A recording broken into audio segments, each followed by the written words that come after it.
سورہ کہف کا نام تو سنا ہے نا، حدیث میں اس کی بڑی فضیلت بھی ہے۔ ایک کام آپ لوگ ضرور کریں کہ دیکھو جو حافظ قرآن نہیں ہے نا، وہ کچھ متعین صورتیں ضرور یاد کریں قرآن مجید کی۔ ٹھیک ہے، پورا قرآن حفظ نہیں ہوتا، کچھ متعین صورتیں ہیں، جیسے سورہ یاسین ہے، سورہ ملک ہے۔ سورہ ملک کی تو بڑی فضیلت ہے۔ اسی طرح سورہ کہف ہے، یہ بھی زبانی یاد کریں۔ سورہ سجدہ ہے، یہ بھی زبانی یاد کریں۔ اور 30واں پارہ بھی مکمل زبانی اور 29واں بھی مکمل زبانی ہے۔ یہ دو پارے ہر ایک کو حفظ ہونے چاہیے، 29واں اور کیونکہ نمازوں میں پڑھے جاتے ہیں، 29واں 30واں مکمل یاد کر لیں، سورہ یاسین یاد کر لیں، سورہ ملک یاد کر لیں، اور سورہ کہف یاد کر لیں، سورہ سجدہ یاد کر لیں۔ سمجھ رہے ہیں؟ سورہ واقعہ یاد کر لیں، سورہ رحمان بھی یاد کر لیں، اگر سورہ رحمان یاد کرنا ذرا مشکل ہے، سورہ واقعہ یاد کر لیں۔ تو یہ چند صورتیں آپ یاد کریں گے نا، تو اس کا فائدہ کیا ہوگا کہ تہجد میں آپ لمبی نماز پڑھ سکتے ہیں۔ دیکھو سورہ کہف جمعے کی دن فضیلت ہے نا، تو وہ جمعے کی رات کو تہجد میں پڑھ لو سورہ کہف، فضیلت بھی حاصل ہو جائے گی اور نماز کا ثواب بھی مل جائے گا۔ جن لوگوں کو قرآن کا حصہ یاد نہیں ہوتا، وہ تہجد لمبی رکعتیں پڑھ ہی نہیں سکتے، وہ علم طرح سے بس پڑھتے رہیں گے، رکوع کریں گے، پھر اٹھیں گے۔ تو وہ تہجد میں جو ہے نا، کچھ اپنا سینے میں اتنا قرآن محفوظ رکھنا چاہیے تاکہ کبھی انسان کی طبیعت میں نشاط ہوتا ہے، وہ لمبی نماز پڑھنا چاہتا ہے تو پڑھ سکے۔ وہ سمجھ رہے ہیں؟ 30واں پارہ ہے، ایک پارہ تہجد میں پڑھ لیں مکمل 30واں پارہ۔ تو یہ تھوڑا تھوڑا روزانہ قرآن مجید یاد کیا کریں۔ کیا ہو گیا بھائی؟ روزانہ آج سے عزم کریں کہ ہم روزانہ قرآن کا بے شک کچھ نہیں 4 لائنیں زبانی یاد کر لیں گے۔ ایک صفحے 15 لائنوں والا قرآن لے لیں، کیونکہ زیادہ تر حافظ میں نے دیکھے 15 لائنوں کے، ایک ہی ہمیشہ یاد۔ جب بھی قرآن حفظ کرنا ہے نا، تو ایک ہی جیسے قرآن سے حفظ کرنا ہے، ورنہ بہت کنفیوز ہو جائیں گے۔ بھائی قرآن جو چھپتے ہیں نا، ان میں کچھ 15 لائنوں والے ہوتے ہیں، کچھ 16 لائنوں والے ہوتے ہیں۔ کوئی سورت 15 لائنوں سے یاد کر لی، کوئی 16 سے، بہت کنفیوز ہو جائیں گے۔ پوری زندگی ایک جیسے قرآن سے ہی پھر پڑھا جاتا ہے۔ تو آج سے یہ ہمت کر لیں، جتنے لوگ فیس بک پہ بھی سن رہے ہیں، نیٹ پہ بھی سنیں گے، آپ لوگ بھی جو موجود ہیں، روزانہ قرآن کی 3-4 لائنیں زبانی یاد کرنی ہے، ان متعین صورتوں کی 3-4 زیادہ بوجھ نہ ڈالیں اپنے اوپر، ورنہ مایوسی ہو جاتی ہے۔ تو اس میں بڑی برکت ہوگی، 1-2 سال میں بہت ساری صورتیں یاد ہو چکی ہوں گی۔ میں نے جو قرآن مجید حفظ کیا ہے نا، تو میرا حفظ کرنے کا شروع میں ارادہ نہیں تھا، میرے پاس ٹائم ہی نہیں تھا۔ اللہ تعالیٰ میرے بڑے بھائی کو جزائے خیر دیں، وہ حافظ قرآن ہے، ہم نے کسی الگ سے قاری سے نہیں پڑھا، اپنے بڑے بھائی سے ہی پڑھا ہے۔ تو وہ ہمیں روزانہ سب بہن بھائیوں کو لے کے صبح صبح بیٹھ جاتے تھے فجر کے بعد، اور ہمیں انہوں نے پڑھانا۔ قاعدہ تو میرے والد صاحب نے پڑھا دیا تھا، نورانی قاعدہ، اور کچھ دعائیں یاد کرا لی۔ باقی بڑے بھائی نے پھر قرآن پڑھانا شروع کیا۔ تو جب میرا قرآن ختم ہوا تو انہوں نے کہا کہ اب کچھ صورتیں یاد کر لو، تو مجھے سورہ کہف یاد کرا دی۔ تھوڑی صبح دے بیٹھتے تھے 15 منٹ 20 منٹ آدھا گھنٹہ روزانہ، باقی پھر اسکول جانا ہے، باقی کام ہوتا، بس روزانہ اتنی دیر بٹھاتے تھے۔ تو وہ روز تھوڑی تھوڑی صورتیں یاد کر کے بہت ساری صورتیں یاد ہو گئیں۔ تو پھر مجھے حفظ کرنے کا شوق پیدا ہو گیا کہ یار جب اتنی ہو گئی تو پورا یاد کرو قرآن۔ تو میں نے بہت تھوڑے سے عرصے میں طلب علمی کے دوران الحمدللہ حفظ مکمل کیا ہے، پڑھائی کے دوران۔ تو ایک دفعہ ذوق پیدا ہو جائے گا نا، تو پھر خود مزہ آئے گا، خود لطف آئے گا اس میں۔ تو سورہ کہف بھی مشہور سورت ہے جو پڑھی جاتی ہے۔ نبی صلی اللہ علیہ وسلم نے فرمایا جو سورہ کہف کی جمعے کو تلاوت کرے گا، جمعے کی رات کو بھی کر سکتے ہیں تلاوت، ایک روایت میں جمعے کی رات کا بھی تذکرہ ہے، تو آپ نے فرمایا کہ وہ دجال کے فتنے سے محفوظ رہے گا۔ کہف عربی میں کہتے ہیں غار کو۔ اس میں 2 بلکہ 3 واقعات ہیں، 2 تو بڑے ہی دلچسپ ہیں۔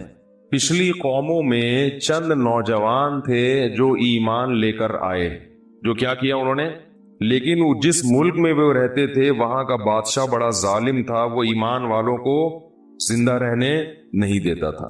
تو ان نوجوانوں نے مل کے یہ کہا کہ ہم یہاں رہ کر اپنے ایمان کی حفاظت نہیں کر سکتے، ایمان ظاہر کریں گے یہ ہمیں مار دیں گے، تو ہم اس ملک کو چھوڑ کر کہیں نکلتے ہیں۔ یہ بڑی قربانی ہوتی ہے اپنا ملک چھوڑ دینا اللہ کے لیے۔ ہمیں چھوڑنے کی ضرورت اس لیے نہیں ہے کہ ہم چھوڑ کے جائیں گے کہاں، یہ بڑا مسئلہ ہے نا۔ تو ہم یہیں رہ کے دین پر عمل کریں، اور الحمدللہ اللہ کا شکر ہے اتنا ہے کہ جو کرنا چاہے تو عمل کر سکتا ہے۔ تو انہوں نے کہا کہ اب ہم کیا کرتے ہیں، یہاں سے نکلتے ہیں۔ اب اللہ نے دیکھو ان کے ساتھ کیسی رحمت کا معاملہ کیا۔ اصل میں یہود و نصارہ اس واقعے کو جانتے تھے، تو وہ نبی کی نبوت کا امتحان لینے کے لیے انہوں نے نبی سے یہ واقعہ پوچھا کہ اصحاب کہف کا کیا واقعہ ہے. یہود و نصارہ تو جانتے تھے، ان کی آسمانی کتابوں میں بھی تھا، تاریخ سے بھی نقل ہوتا چلا آ رہا تھا نا، بڑا دلچسپ واقعہ تھا. تو یہ چیزیں تو پھر سینہ بسینہ نقل ہوتی ہیں، لیکن یہ واقعات مشہور تھے مدینہ میں جہاں یہود و نصارہ رہتے تھے. اہل مکہ کو ان چیزوں کا علم نہیں تھا. تو انہوں نے نبی کا امتحان لینے کے لیے پوچھا کہ اصحاب کہف کا کیا واقعہ ہے.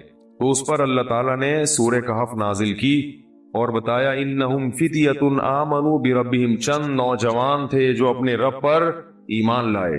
اکثر توبہ کی توفیق جوانی میں ملتی ہے، چاہے گناہوں سے توبہ کرنی ہو یا کفر سے توبہ کرنی ہو. میں نے بوڑھوں کو بہت کم دیکھا اسلام قبول کرتے ہوئے، بلکہ دیکھا ہی نہیں.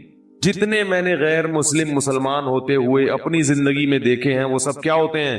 جوان. حالانکہ اس وقت مزے اڑانے کی عمر ہوتی ہے. پتہ یہ چلتا ہے کہ جوانی میں توبہ آسان ہے، بڑھاپے میں توبہ مشکل. کیوں؟ جوانی میں جیسے گناہوں کا جوش ہوتا ہے تو گناہ سے بچنے کا جذبہ بھی جوانی میں ہی پیدا ہوتا ہے، کیونکہ جوش کا ہونا ضروری ہے گناہ کے لیے بھی اور توبہ کے لیے بھی. کیا ہو گیا بھائی ایک آگ بھڑکتی ہو نا جسم میں، گناہ کی بھی آگ بھڑکتی ہے اور گناہ سے توبہ کے لیے بھی جذبہ چاہیے. بڑھاپے میں جذبات کیا ہو جاتے ہیں؟ ٹھنڈے. نہ گناہ کا وہ جذبہ رہتا ہے اور نہ گناہ سے توبہ کا وہ جذبہ رہتا ہے، لہذا نیوٹرل ہو جاتا ہے. بس جس حال میں جوانی گزاری اسی میں رہتا ہے. کہتا ہے چھوڑو اب کیا توبہ کرنی، بس آرام سے مجھے زندگی گزارنے دو، مرنے دو آرام سے، چاہے وہ کافر ہو یا گناہگار ہو. اس لیے یہ نہیں کہ بڑھاپے میں توبہ قبول نہیں ہے، قبول تو بڑھاپے میں بھی ہے، مگر بڑھاپے میں توبہ کی توفیق ملتی نہیں ہے. تو اس لیے جوانی میں ہی توبہ کر لو، اور اسی سال کر لو، اور اسی رمضان میں کر لو، اور اسی اعتکاف میں کر لو، اور ابھی کر لو. شیطان کہے گا کل عید کے بعد کروں گا، پہلے 2-4 فلمیں دیکھوں گا عید کے بعد جو نئی ریلیز ہوں گی ہیں، اور پھر جو ساری مستیاں اپنی پوری کروں گا، نکالوں گا، مزے اڑاؤں گا، پھر کیا کروں گا؟ تسلی سے آخر میں توبہ کر لوں گا. جس نے یہ سوچ کے توبہ کو ڈیلے کیا، مؤخر کیا، اس سے بڑا بے وقوف دنیا میں کوئی نہیں ہے. ایسا نہیں ہوتا. کرنی ہے تو کرو ابھی. اللہ تعالیٰ توبہ کی توفیق دے. آج رات اٹھ کے نا اللہ سے خوب گڑگڑا کے مانگے، اللہ جتنے گناہ تھے ہم نے چھوڑ دیے، بس ہمت کرو. ہمت کے بغیر دنیا میں کچھ بھی نہیں ہوتا. تو ان نوجوانوں نے کیا کہا بھائی؟ ہمت کرتے ہیں. فتیہ، قرآن کیا کہہ رہے ہیں؟ نوجوان تھے. فتن کی جمع فتیہ آتی ہے. تو انہوں نے کہا کہ بھائی وَإِذِ اعْتَزَلْتُمُوهُمْ وَمَا يَعْبُدُونَ إِلَّا اللَّهَ فَأْوُوا إِلَى الْكَهْفِ، چلو یہاں سے بھاگ کے کسی غار میں پناہ لیتے ہیں، وہاں جا کے سوچیں گے کہ کل کرنا کیا ہے، اگلا پلان کیا. ابھی تو یہاں سے نکلو، یہاں رہ کے کچھ نہیں ہو سکتا. انہیں کیا پتا تھا کہ ان کی اس قربانی پر اللہ ان کو کیسا نوازنے والا ہے. اللہ بڑا شکور ہے. اللہ کا ایک نام ہے شکور. شکور پتہ ہے کسے کہتے ہیں؟ قدردان. آپ تھوڑا کریں اور وہ نوازے بہت زیادہ، اس کو شکور کہتے ہیں. تھوڑی قربانی آپ دے گے مگر وہ نوازے گا بہت زیادہ.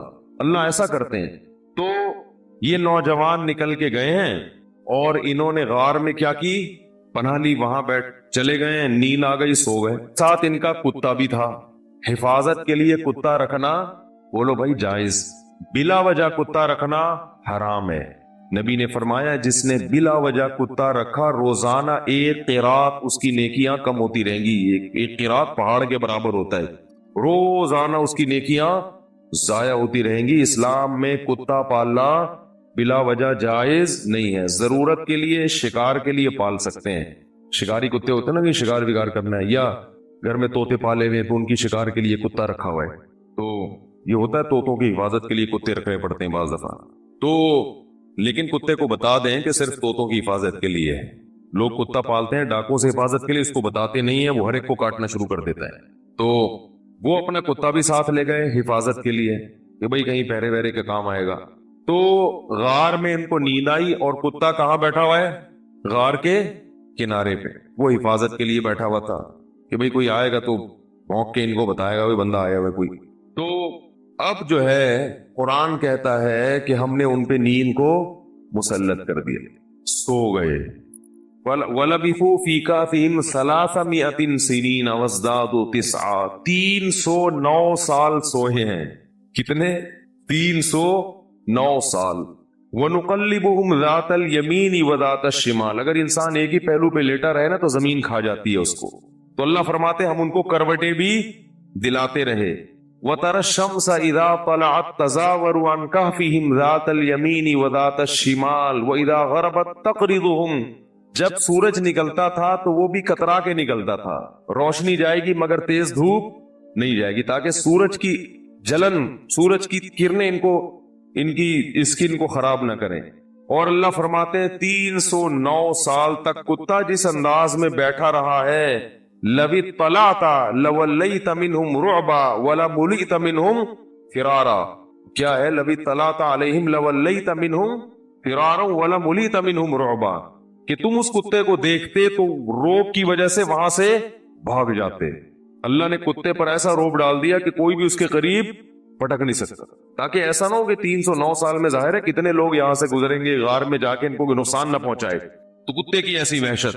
309 سال کے بعد اللہ نے ان کو اس دوران کیا ہوا، وہاں حکومت کا کیا ہو گیا، بادشاہ مر گیا، پوری رعایا تبدیل ہو گئی، کوئی نیک بادشاہ آ گیا اس ملک میں جو توحید پرست تھا اور نیک لوگوں کی قدر کرتا تھا، پوری رعایا تبدیل ہو گئی، حکومت تبدیل ہو گئی 309 سال میں۔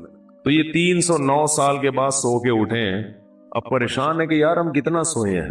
کسی نے کہا کہ ہم 24 گھنٹے سوئے ہیں، کسی نے کہا کہ نہیں بھائی آدھا، کیونکہ یہ تو سوچ ہی نہیں سکتے تھے نا اتنے 100 سال تک ہم سوتے رہے۔ تو ایک نے کہا کہ اللہ ربکم اعلم بما لبثتم، اللہ کو پتا ہے بھائی کتنا سوئے ہیں، چھوڑو اس بحث میں کیا پڑھنا، 24 گھنٹے یا آدھا دن یا ایک دن، چھوڑو کیا کرنا اس بحث۔ تو ایسا کرو فبعثوا بورقکم هذه الى المدینہ، کیا ہوا بھائی، فبعثوا بورقکم هذه الى المدینہ، یہ سکہ رائج الوقت لے کے جاؤ۔ کیا کرو، سکہ رائج الوقت، یہ رائج الوقت میں خود لگا رہا ہوں کیونکہ آج کسی کا نکاح پڑا ہے نا جمعے میں، اس میں لکھا تھا 1 لاکھ روپے سکہ رائج الوقت۔ تو یہ پرانی اصطلاحات پتہ نہیں لوگ کیوں استعمال کرتے ہیں بھائی، تو رائج الوقت ہی ہے اور کیا ہوگا، بیوی رائج الوقت ہے، دولہا رائج الوقت چل رہا ہے، تو سکہ بھی کون سا ہوگا، رائج الوقت ہی ہوگا۔ تو انہوں نے کہا کہ یہ سکے لے کے جاؤ، کرنسی لے کے جاؤ، فَلْيَنْظُرْ أَيُّهَا أَزْكَىٰ طَعَامًا، اور دیکھ کر آؤ کون سا پاکیزہ کھانا ہے، کیونکہ غیر مسلم ریاست ہے، حلال ملنا، اس سے پتہ چلتا ہے کہ غیر مسلم اسٹیٹ میں رہنا بڑا مشکل کام ہے۔ لوگ یورپ امریکہ میں جا کے جو آئے کھا لیتے، کہتے بسم اللہ پڑھ کے کھا لو، یہاں کیا حلال حرام، اتنا مشکل کام ہے۔ نہیں، آپ کو تحقیق کرنی پڑے گی۔ غیر مسلم ملک میں گوشت کھانا آپ کے لیے حلال نہیں ہے جب تک کہ یقین نہ ہو کہ یہ حلال طریقے سے ذبح کیا گیا ہے، اور محض حلال کا ٹھپا کافی بولو یار نہیں ہے، تو اس پہ حلال کا ٹھپا لگا، حلال کا ٹھپا لگانے میں کتنے ٹائم لگتا ہے، لوگوں نے مہرے بنا کے رکھی ہوئی، حلال لکھا ہوا ہے، ہر چیز پہ سور پہ بھی ٹھپا لگا رہے ہیں حلال، جو چیز آ رہی ہے اس پہ کیا لگا دیتے ہیں، حلال کا ٹھپا۔ جو بھی ان ملکوں میں رہتے ہیں ان کی ذمہ داری ہے کہ چکن کھا رہے ہیں، بکرا کھا رہے ہیں، جا کے پہلے تحقیق کریں کہ اس کمپنی میں حلال ہے بھی یا نہیں ہے۔ مشینی ذبیحہ ہماری تحقیق میں حلال نہیں ہے، قرآن میں صاف ہے کہ جس جانور پر اللہ کا نام نہ لیا جائے اسے کھانا جائز نہیں ہے، اور نام لینے کا مطلب انسان نے نام نہ لیا ہو، مشین کا نام لینا کافی، مراد یہ کہ انسان اس پہ نام لے، تو انسان کا اللہ بسم اللہ اللہ اکبر پڑھنا ضروری ہے۔ تو یہ بھی پاکستان کی ایک فضیلت ہے کہ یہاں الحمدللہ حلال گوشت وافر مقدار میں ملتا ہے، یقینی حلال ہوتا ہے، اپنے سامنے سے ذبح ہوتا ہے، بالکل صاف نظر آ رہا ہو، بڑی نعمت کی بات ہے۔ بعض ملکوں میں شروع ہو گیا ہے لیکن جہاں بھی گیا ہوں مزہ نہیں آیا، مشکوک ہے، اطمینان نہیں ہوتا۔ تو فَلْيَنْظُرْ أَيُّهَا أَزْكَىٰ طَعَامًا، دیکھ کر پاکیزہ مال لے کر آؤ، کہ غیر مسلم ہے پتہ نہیں مردار بھی کھاتے ہوں گے، تو حلال تلاش کرو۔ وَلْيَتَلَطَّفْ، اور ذرا احتیاط سے جانا، لا يشعرن بكم احدا، کسی کو پتہ نہ چلے تمہارے بارے میں، چپکے سے جانا، رومال ومال ڈال کے اور پتلی گلی سے راشن خرید کے، کھانا خرید کے لے آنا۔ انہم ان یظہروا علیکم یرجموکم، کیونکہ ان کو اگر ہمارا پتہ چل گیا ہمیں پتھروں سے مار کے ہلاک کر دیں گے، اتنے دشمن تھے اسلام۔ او یعیدوکم فی ملتہم، یا زبردستی تمہیں اسی دین میں لے آئیں گے۔ ولن تفلحوا اذا ابدا، پھر تو تم کبھی بھی کامیاب نہیں ہوگے، نقصان ہو جائے گا۔ ہم تو نہ اس دین میں دوبارہ جا سکتے ہیں اور نہ ہم قتل ہونا چاہتے ہیں کہ پتھروں سے ہمیں کوئی ہلاک کرے، لہذا چپکے سے جاؤ اور پتلی گلی سے واپس آ جاؤ۔ وہ جب چپکے سے گیا تو وہ دیکھ کے حیران ہو گیا، وہ یہ کیا ہے بھائی، یہ تو وہ علاقہ ہی نہیں، ہے بھائی تو علاقہ ہی چینج ہو گیا ہے. علاقہ کیا ہو گیا ہے؟ چینج ہو گیا ہے. سندھ والے جو ہے نا علاقے کو کہتے ہیں علاقہ، کہتے ہیں علاقے کی بات ہوتی ہے بھائی. تو یہ تو پورا علاقہ چینج ہو گیا.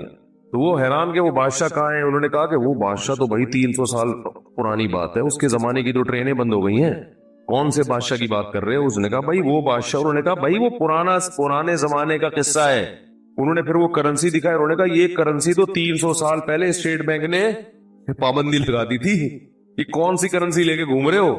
بہرحال چونکہ تاریخی کتابوں میں نقل ہوتا چلا آ رہا تھا کہ چند لوگ تھے جو ایمان قبول کر کے ملک چھوڑ کر چلے گئے تھے، تو پھر انہوں نے اس کو بھی بلایا اپنے باقی ساتھیوں کو. پھر تحقیق ہوئی تو لوگوں کو یقین آ گیا کہ یہ اللہ نے کیا کیا ان کے ساتھ، ایک کرامت کا معاملہ کیا ہے کہ چونکہ یہ ایمان لائے تھے تو اللہ نے ان کو اس بادشاہ کے شر سے بچانے کے لیے 300 سال بعد والے جہان میں منتقل کر دیا ہے. تو اب لوگ ان کی عقیدت سے ہاتھ پاؤں چومنے لگے اور وہ بڑا ان کی جو ہے نا عقیدت اور محبت کرنے لگے. اور ان کے انتقال کے بعد وہاں انہوں نے لوگوں نے ایک مسجد بنائی اللہ کو یاد رکھنے کے لیے. کہف کا پہلا رکوع اور 15ویں پارے کا 13واں رکوع. یہ سورہ کہف ہے، اس کی بڑی فضیلت ہے. حدیث میں رسول اللہ صلی اللہ علیہ وسلم نے ارشاد فرمایا کہ جو جمعے کے دن سورہ کہف کی تلاوت کرتا ہے اللہ اسے دجال کے فتنے سے محفوظ رکھتے ہیں. اس کی وجہ کیا ہے کہ دجال کے فتنے میں اور اس میں کیا مناسبت ہے، اس پہ علماء نے بہت کچھ کہا ہے. تو یقینی طور پر اس حکمت کو بیان نہیں کیا جا سکتا، لیکن بہرحال اس کے مضامین ایسے ہیں کہ انسان کو اس سے ایمان میں تقویت ملتی ہے.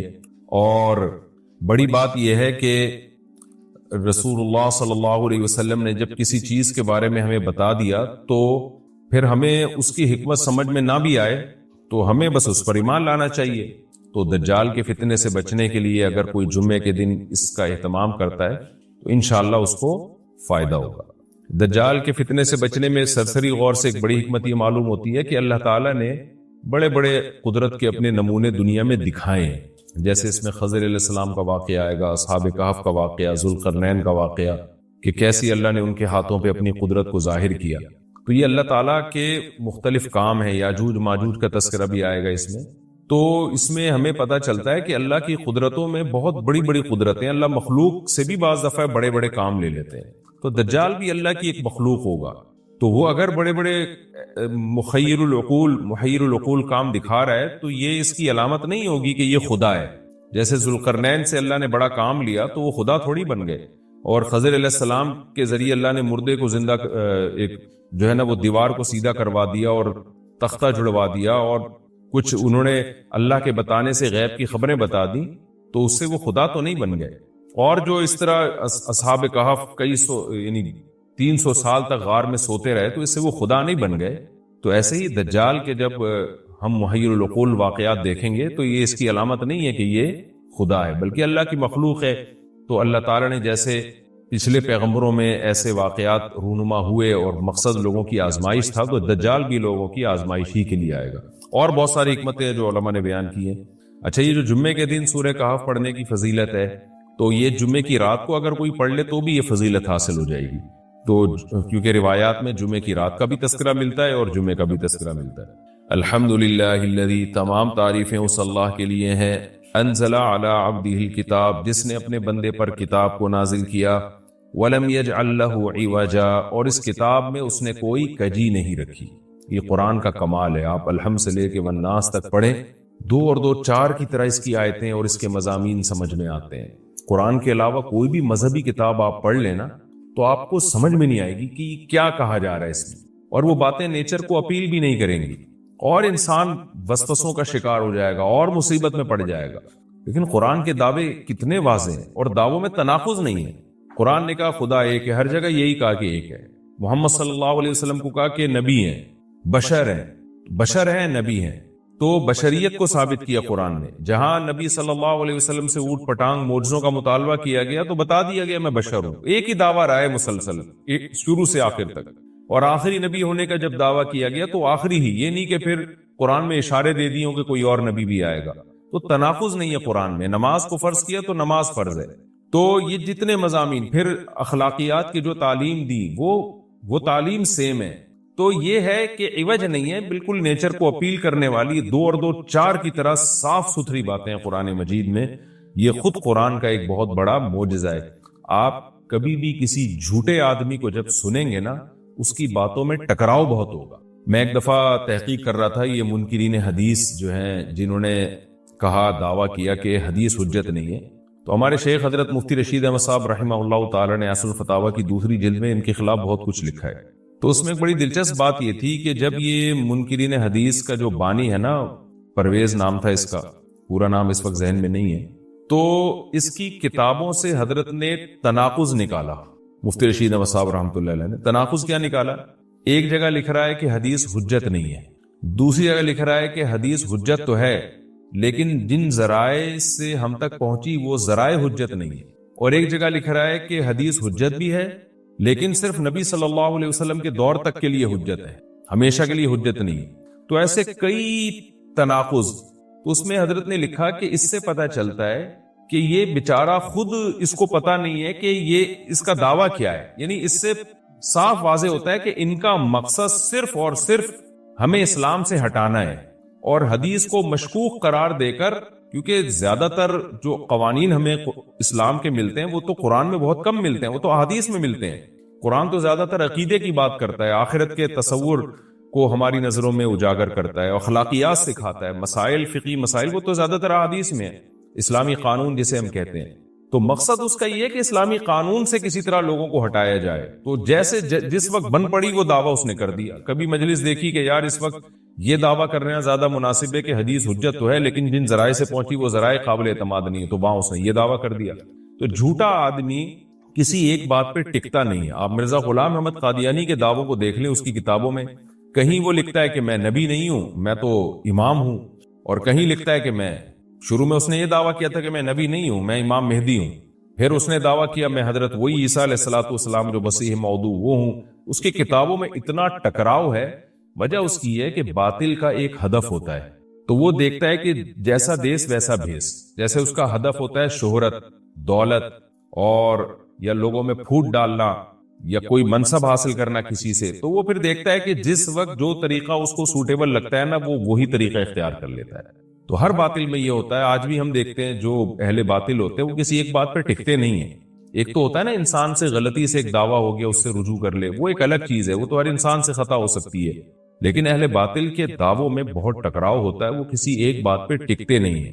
آج بہت سارے اسکالر ایسے ہیں کہ آپ جب ان کی تقریریں سنیں گے یا ان کی کتابیں پڑھیں گے تو انہیں بہت ٹکراؤ نظر آئے گا. اسی سے صاف پتہ چل جاتا ہے کہ یہ لوگ اپنے دعوے میں مخلص نہیں ہیں، ان کا مقصد پھوٹ ڈالنا ہے. تو جتنی جو تحریف شدہ آسمانی کتابیں، یہ جتنے باطل مذاہب ہیں، ان میں بھی آپ کو یہ ٹکراؤ نظر آئے گا. تو قرآن یہ دعویٰ بار بار کرتا ہے کہ اللہ تعالیٰ نے جو کلام اپنے حبیب صلی اللہ علیہ وسلم پہ نازل کیا اس میں آپ کو عوج نظر نہیں آئے گا، کوئی کجی نظر نہیں آئے گی.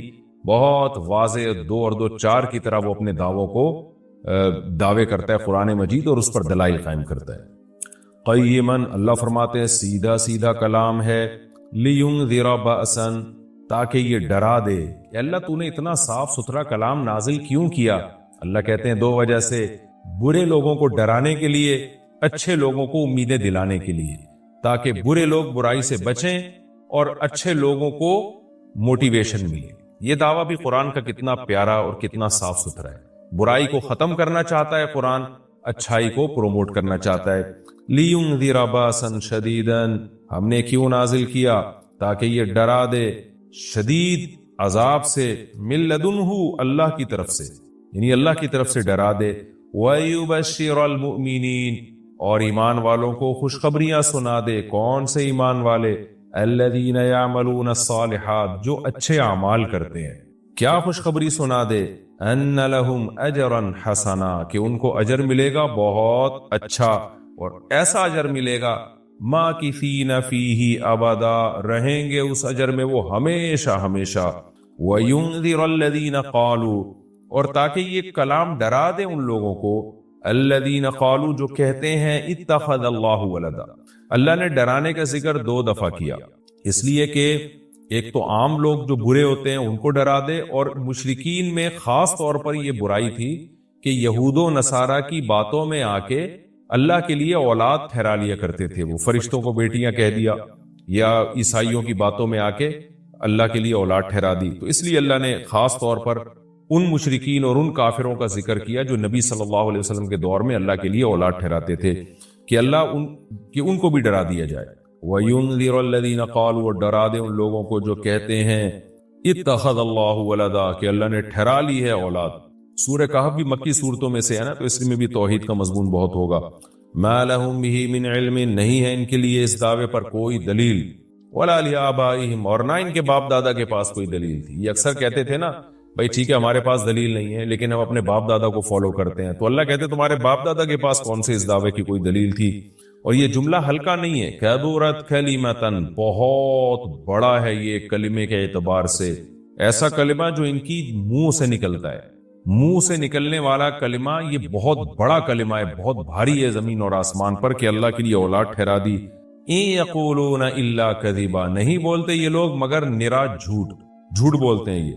فلعلک باخع نفسک علی آثارہم، اللہ تعالیٰ اپنے حبیب صلی اللہ علیہ وسلم کو تسلی دے رہے ہیں کہ اتنا سری جھوٹ بولتے ہیں اور آپ کی دعوت اتنی واضح ہے پھر بھی یہ ایمان نہیں لاتے. تو اے نبی کہیں ایسا نہ ہو کہ آپ غم میں اپنی جان ہی نہ ہلاک کر بیٹھیں، کیونکہ رسول اللہ صلی اللہ علیہ وسلم کا دل بہت گھٹتا تھا کہ اتنی واضح بات میں کر رہا ہوں، اتنا میرے دعوے میں اتنی کلیئرٹی ہے، اس کے باوجود یہ مانتے کیوں نہیں ہے. تو غم سے آپ کا سینہ گھٹتا تھا. تو اللہ نے آپ کو بتایا کہ یہ آپ کی حالت یہ ہو گئی ہے شاید کہ آپ اپنی جان ہی ہلاک کر بیٹھیں. دیکھیں اللہ کا شاید یہ ہماری زبان میں اللہ ہم سے بات کرتے ہیں نا، ورنہ اللہ کے لیے تو شاید نہیں، اللہ کے لیے جو چیز ہوتی ہے یقینی ہوتی ہے. تو یہاں شاید کا مطلب کیا ہوگا کہ کوئی بھی دیکھنے والا آپ کی کنڈیشن کو دیکھے نا اس وقت تو وہ کہے گا کہ آپ کی موت نہ واقع ہو جائے، اتنا غم ہے آپ کو. تو مقصد ہے غم کی شدت کو بیان کرنا. تو اللہ فرماتے ہیں شاید کہ آپ اپنی جان ہی ہلاک کر بیٹھے ان کے پیچھے، یعنی ان کے غم میں. اگر یہ لوگ اس قرآن پر ایمان نہ لے کر آئے، اسفا، افسوس اور غم میں آپ کی جان ہی کہیں آپ ہلاک نہ کر بیٹھیں. پھر آگے اللہ بتا رہے ہیں کہ یہ ایمان کیوں نہیں لے کر آتے. آپ غم نہ کریں، آپ کی دعوت میں کوئی کمی نہیں، آپ کے دلائل میں کوئی کمی نہیں. ایمان نہ لانے کی وجہ ہم بتاتے ہیں کیا ہے. کچھ لوگ لائیں گے، کچھ نہیں لے کر آئیں گے. وجہ کیا ہے وہ ہم بتا رہے ہیں اگلی آیت میں. انا جعلنا ما علی الارض، ہم نے بنایا ہے ہر اس چیز کو جو زمین کے اوپر ہے، زینت اللہ، زمین کے لیے، یعنی زمین والوں کے لیے زینت، اٹریکٹیو بنایا ہم نے. زمین اجڑی ہوئی ہوتی، کسی کا دل ہی نہ لگتا زمین میں، تو سارے آخرت ہی کی فکر میں لگ جاتے.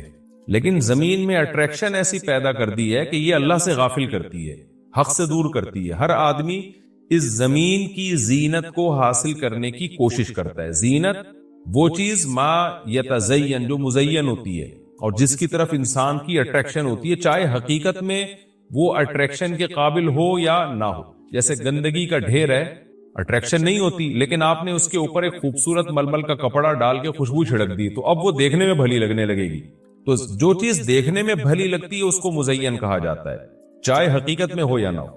تو اللہ نے کہا کہ ہم حقیقت میں زمین اچھی ہے یا نہیں ہے یہ لوگ اس کو نہیں دیکھتے، بس اٹریکٹیو ہے اس کو دیکھتے ہیں کہ اس کا یہ اٹریکٹ کرتی ہے اپنی طرف. حقیقت میں دیکھا جائے تو مسافر خانہ ہے نا، کتنی بھی مل جائے تو ختم ہونے والی ہے، تو فنا ہونے والی چیزوں سے کون دل بہلاتا ہے.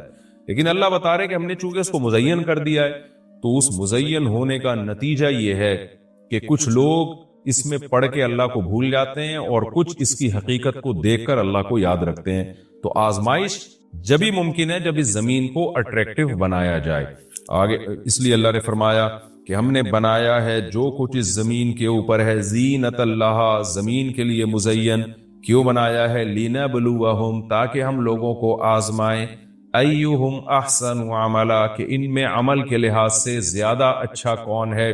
اگر زمین کو مزین نہ بنایا جاتا تو سارے عمل کے لحاظ سے بہت اچھے ہو جاتے، کیونکہ قربانی نہ دینی پڑتی. اب اس مزین زمین کی بہت سی چیزوں کو چھوڑنا پڑتا ہے.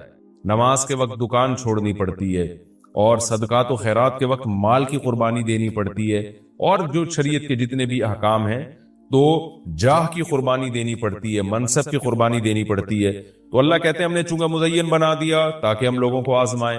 تو ظاہر ہے جب آزمائش ہوتی ہے تو اے نبی کچھ لوگ کامیاب ہوتے ہیں اور کچھ لوگ ناکام ہوتے ہیں. تو آپ چاہتے ہیں کہ ساری دنیا ایمان لے آئے، سارے نیک بن جائیں؟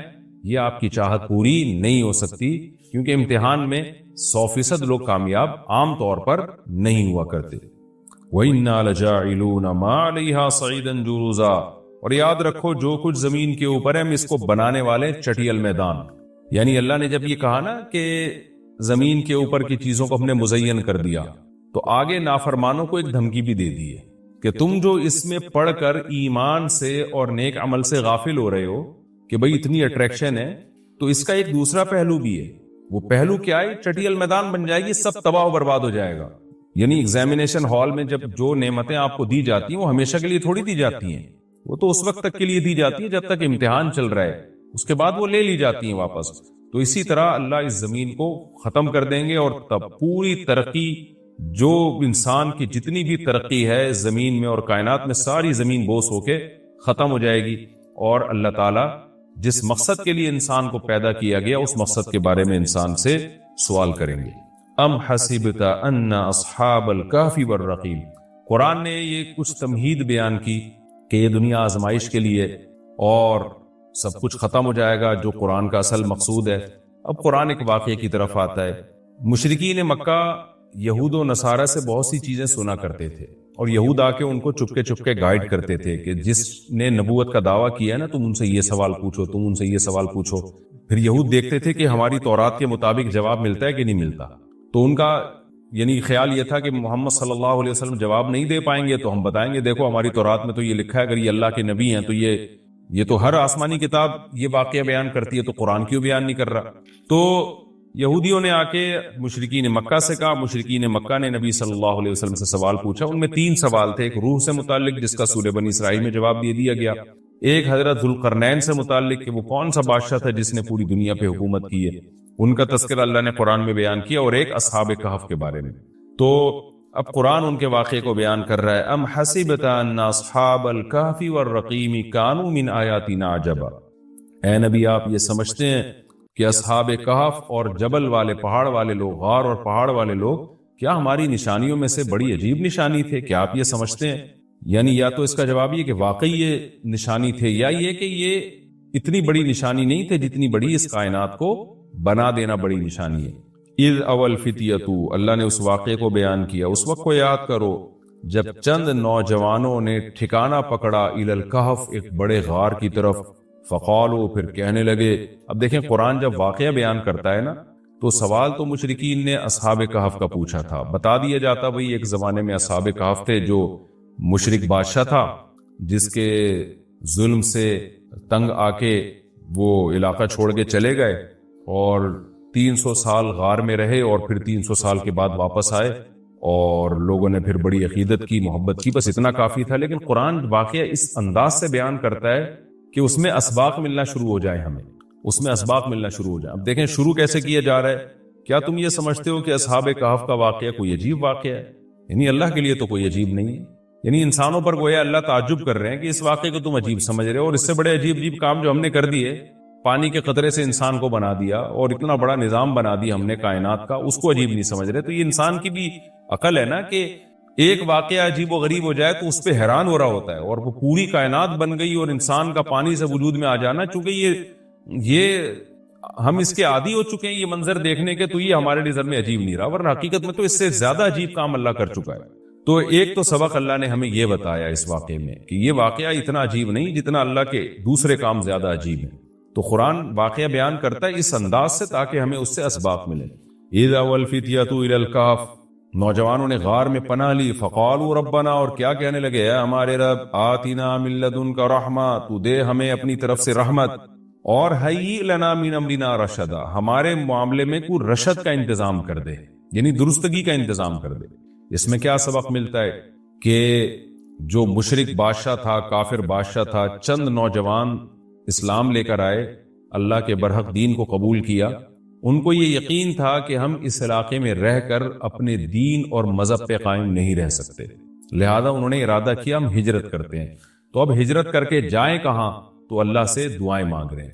اس سے کیا پتہ چلتا ہے کہ جب آپ کے لیے کسی علاقے میں رہ کر دین پر چلنا ناممکن ہو تو آپ پر لازم ہے کہ آپ اس علاقے کو چھوڑیں، ایک بات۔ نمبر 2، چھوڑ کر آپ اللہ پہ اعتماد اور توکل کریں کہ جس اللہ نے مجھے یہاں کھلایا وہ کہیں اور بھی کھلا سکتا ہے۔ نمبر 3، اللہ سے 2 قسم کی دعائیں مانگیں۔ نمبر 1، اے اللہ تو میرے لیے رحمت کا انتظام کر دے، یعنی اپنا رحم کر تاکہ تیری رحم کی وجہ سے ہمارے لیے معاملات آسان ہو جائیں۔ نمبر 2، تو ہمیں گائیڈ کر، حی لنا من امرنا رشدا کا مطلب سیدھا راہ دکھا، ہمیں بتا کہ ہم نے جانا کہاں ہے، کس ملک میں اسٹے کرنا ہے، سفر کیسے کرنا ہے۔ یہ بالکل ایسے ہی ہے جیسے موسیٰ علیہ السلام سے غلطی سے قتل ہو گیا، تو اب مدین سے جب نکلنا تھا، مصر سے جب نکلنا تھا تو راستہ معلوم نہیں تھا، تو وہاں بھی اللہ تعالیٰ سے آپ موسیٰ علیہ السلام نے دعا مانگی کہ وَلَمَّا تَوَجَّهَ تِلْقَاءَ مَدْيَنَ قَالَ عَسَىٰ رَبِّي أَن يَهْدِيَنِي سَوَاءَ السَّبِيلِ، مجھے امید ہے میرے رب مجھے سیدھا راستہ دکھائے گا۔